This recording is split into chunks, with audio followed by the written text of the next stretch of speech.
Welcome back to the Dr. Jonette channel, your channel for health, well-being, and longevity. We are out here in the garden next to this huge oregano bush.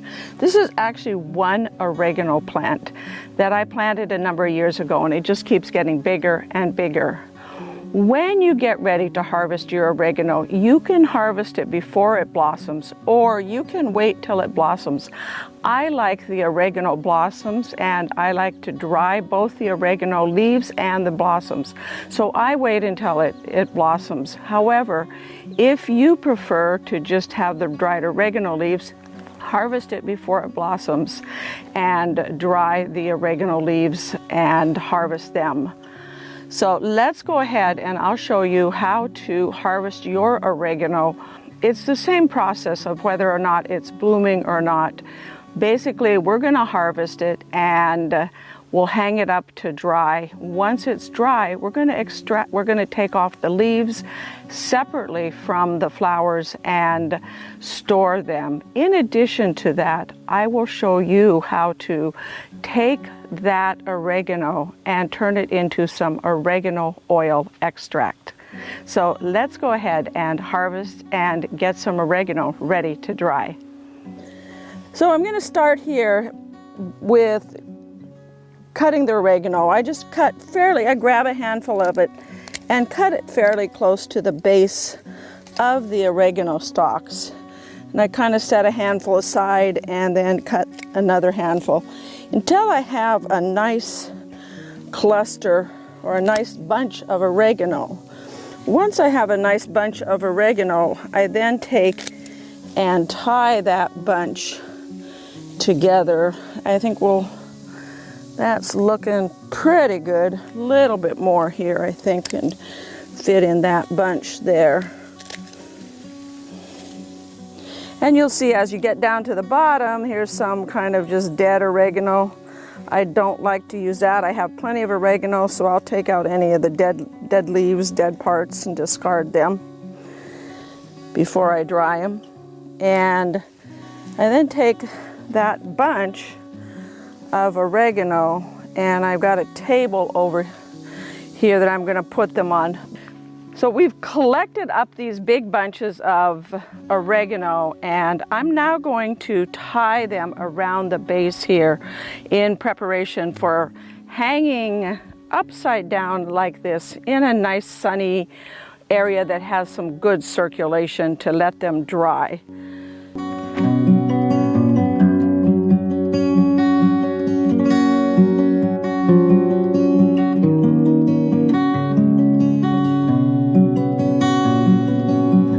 So I leave a fairly long piece of string on the oregano to give me some, and I'll go around several times also because I don't want to really cut into the oregano too much.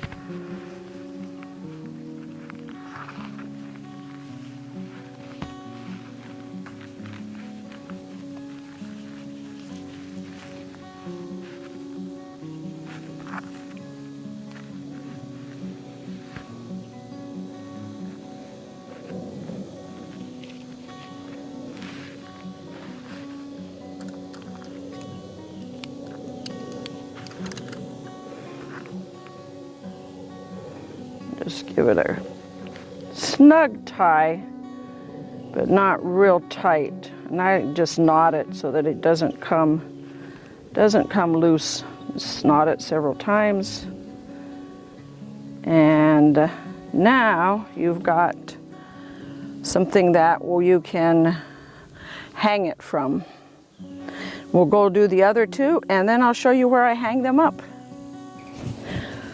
We're out here in a well-ventilated area, and I've strung up a line to dry the oregano on.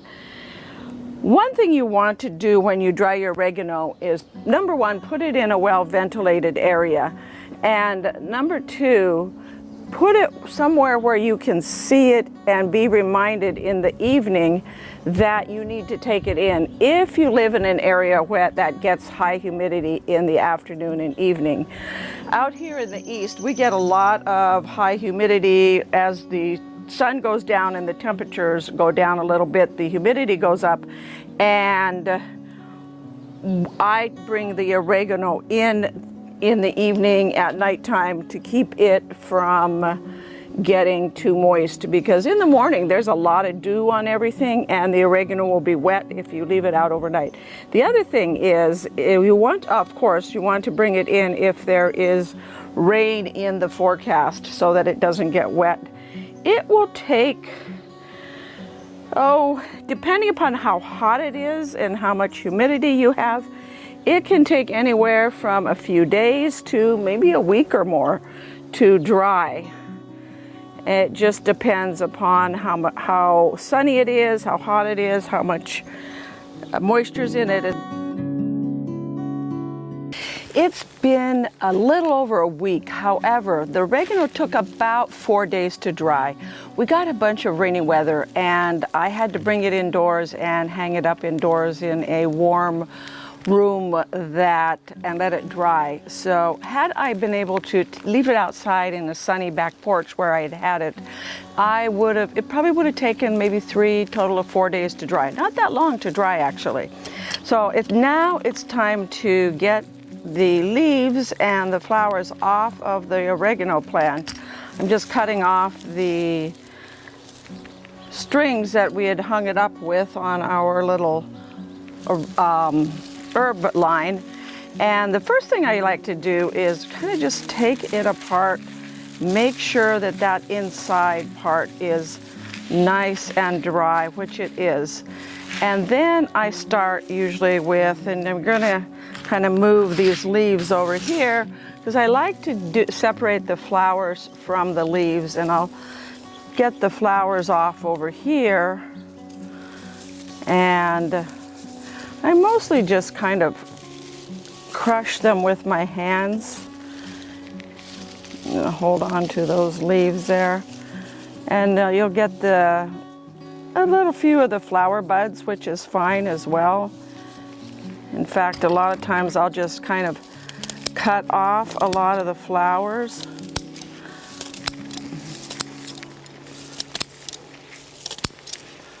Kind of like that, where we got most of the flowers cut off. Put that over there. Actually, we're going to set it down over here for now. And we'll get these flowers off of this one. A lot of flowers on this oregano. As I'm cutting up, it smells heavenly. Got a little bit of flowers left over there. Some of the flowers stay on it, not a big deal. And just kind of rub them and get all of that delicious, wonderful flowers off. What you don't want is you don't want a lot of stems in it. And like I said, if you end up with some flowers in yours, so much the better.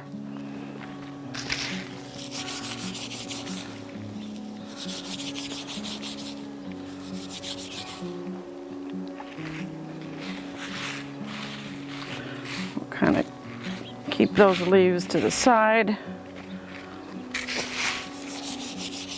Smells like pizza time.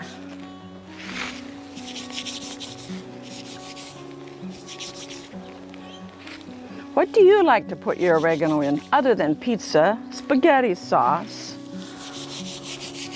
Those are probably the two top things that we like to put our oregano in.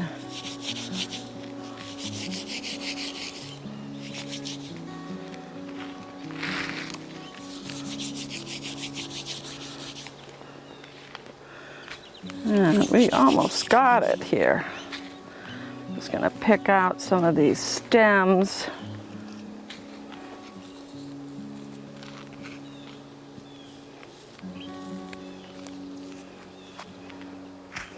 A little bit more here.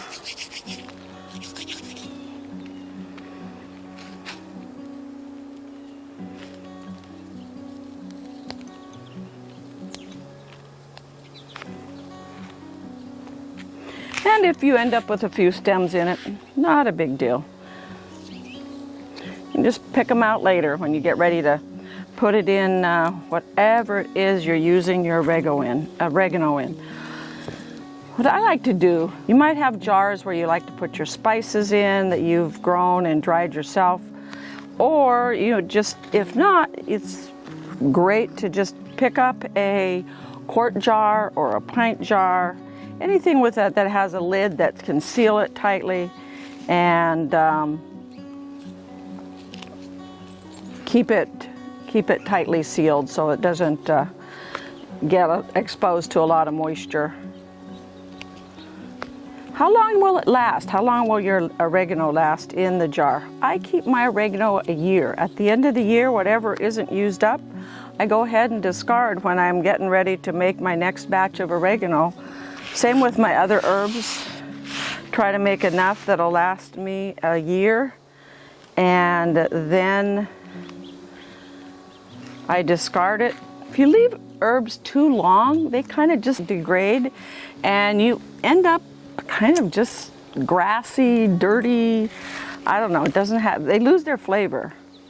I'm gonna put some in this little herb jar here. Make sure I get plenty of those flower petals. And then the rest, I'll put in this bigger jar.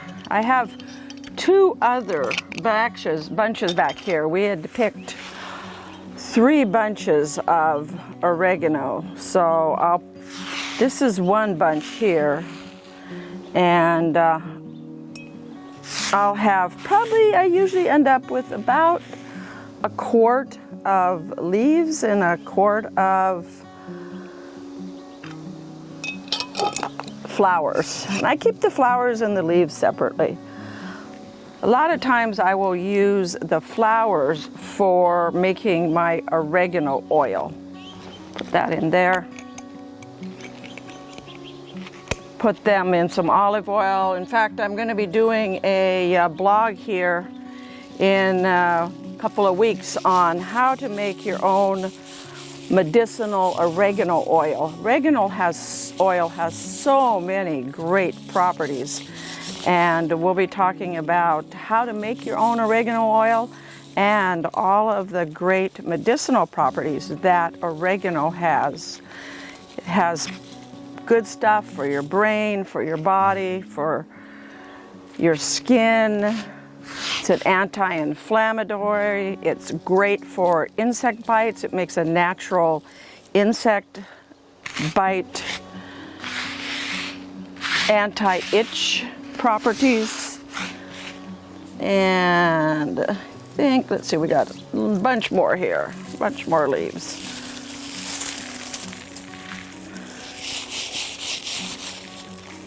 Just roll them between your hands once it's dry, and I'll get most of the leaves off. You can see not all the leaves are off, which is fine. And some of the flowers may end up in there as well, but that's fine too.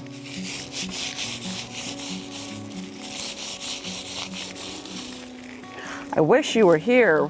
I mean, you're here kind of with me in the video, but if you were here in person, we would be enjoying the smell of this oregano. I'm kind of geeking out on the smell of it, aren't I? That looks amazing. Look at that beautiful, amazing collection of a few leaves. And we got a couple more jars up here. Another one for our leaves. And it's got a few flowers in it. That's great. Fill that up. And that's going in my spice cupboard. And we've got a bigger one.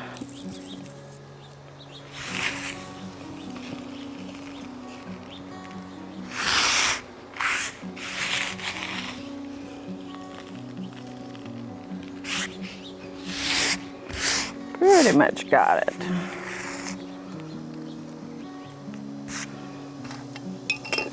So we ended up with about 2 pints total of the oregano. If we were to compact it a little bit, we could probably get most of what's in here into this jar. So I have 2 more bunches that I'll do later. And so we'll have probably close to, I would say probably close to a quart of oregano flowers and a quart of oregano leaves. What would you do with that many oregano flowers and that many oregano leaves? I can think of a few people that might be a good idea to give as maybe a birthday gift or a Christmas gift or something like that. Thank you for watching. And also, if this information was helpful, thank you as well for clicking that like button, subscribing, and signing up for notifications. When you go to my website, growwithdrjonette.com, you will be able to click on this recipe, or this blog actually. It's not really, I guess it's kind of a recipe for how to dry oregano, and learn all about oregano, oregano's properties. And when you also sign up for notifications, you will be notified when I post my next video on how to use this dried oregano to infuse it into a carrier oil. I use olive oil or grapeseed oil usually, and infuse it into a carrier oil to create some really great oregano infused olive oil. So we'll see you next time on the Dr. Jonette channel. Thank you so much for watching.